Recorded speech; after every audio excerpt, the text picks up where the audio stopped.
If Israel is to rule the world, therefore Israel has to wage big wars, like the United States did, like Britain did. And the first target of Israel's wars will have to be the Arabs, to subdue the Arabs.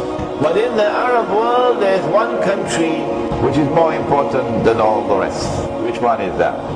It's Egypt. Why Egypt? Again, it's only in Mu'akhir al-Zaman which can answer that question. In the Bible, they rewrote, they put it with their own hands in the Bible, in the Torah, that the Holy Land extends from the river of Egypt, the river Nile, to the river Euphrates.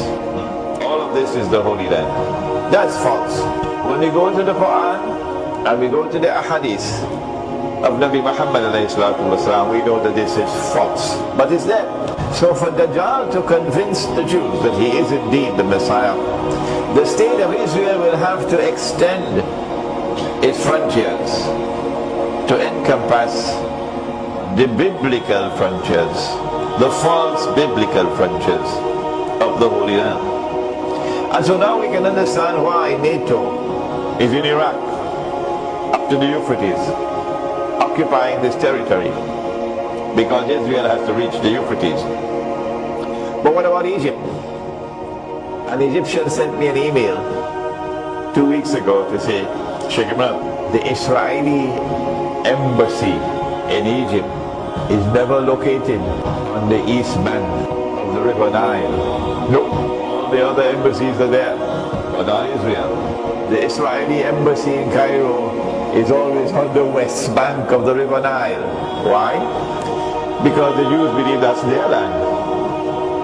So how can they establish their embassy in their land? The territory, which is known as the Eastern Delta. In the Quran, the Eastern Delta is referred to as Misr. Today the whole of Egypt is known as Misr, but not the Quran. This Eastern Delta is where the Jews lived for a few hundred years.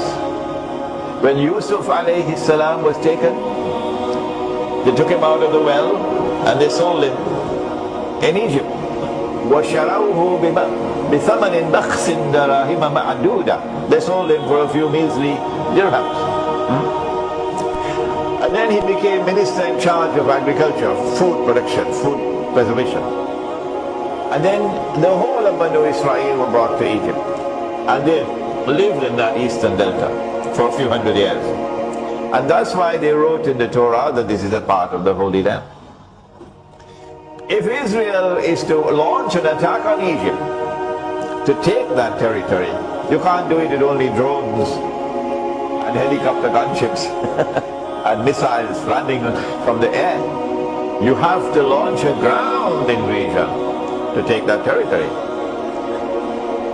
And so now we can understand, at least this part of the Arab uprisings, that while Tunisia and Egypt were spontaneous popular uprisings, where there may have been a Zionist little hint and a push here and there to help it along, but the people rose up on their own as well against oppression.